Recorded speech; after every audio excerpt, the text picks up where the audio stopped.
Hello दोस्तों, आज हम लोग जो है बुढ़िया और कद्दू नामक एक कहानी पढ़ेंगे। ये एक बंगाली लोक कथा है, तो चलिए देखते हैं। ठीक है, ये एक बुढ़िया है, कद्दू है। ठीक, चलिए। एक बूढ़ी औरत जो है अपने 2 कुत्तों लालू और भालू के साथ रहती थी। उसकी इकलौती बेटी दूर के एक गांव में रहती थी। एक दिन उसने अपने कुत्तों लालू भालू से कहा, देखो, मैं अपनी बेटी के घर जा रही हूँ, जब तक मैं वापस नहीं आऊँ तब तक तुम यहीं पे रहना। और उसने अपना बैग पैक किया और सफ़र के लिए निकल गई। फिर क्या हुआ, वो जंगल में अभी ज़्यादा दूर नहीं गई थी, तब उसने एक लोमड़ी को देखा। एक लोमड़ी उससे मिली। लोमड़ी ने बुढ़िया से कहा, बुढ़िया बुढ़िया, मैं तुम्हें खाना चाहती हूँ। लोमड़ी उस पर घुर्राई। फिर बोलती है बुढ़िया, अरे लोमड़ी, एक सिकुड़ी पतली बुढ़िया को खा के तुम्हें क्या मिलेगा?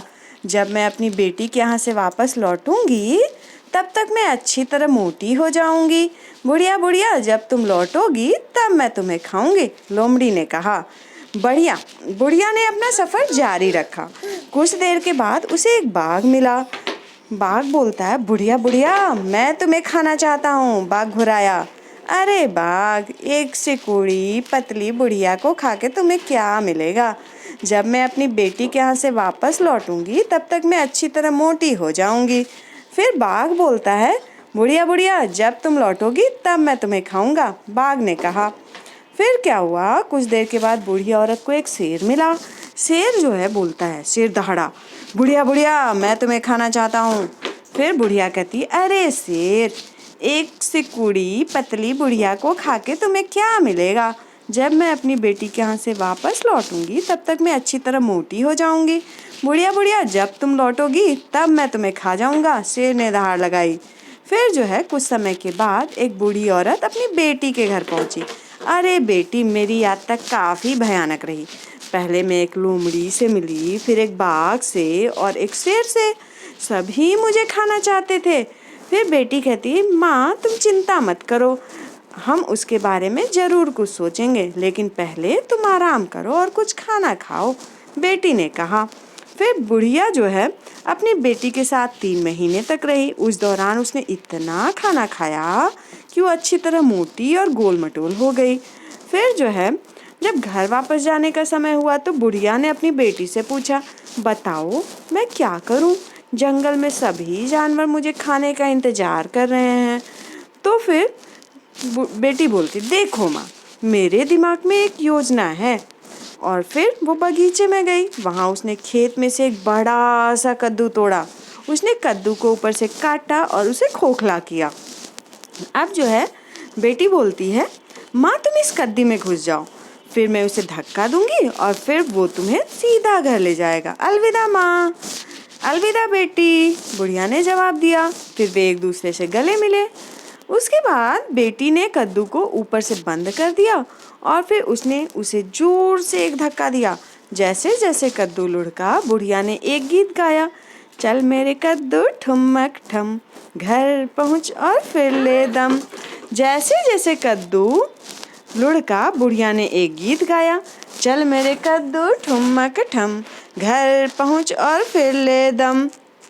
जब कद्दू बाघ के पास पहुंचा तो बाघ ने दहाड़ते हुए कहा, कद्दू तुम बड़े रसीले हो, लेकिन मैं तो बुढ़िया का इंतजार कर रहा हूँ।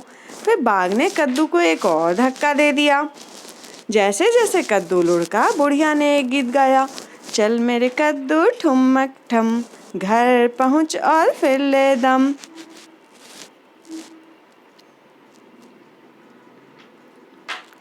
फिर क्या था, लेकिन जब कद्दू जो है लोमड़ी के पास पहुंचा तो लोमड़ी बुढ़िया की चाल को ताड़ गई।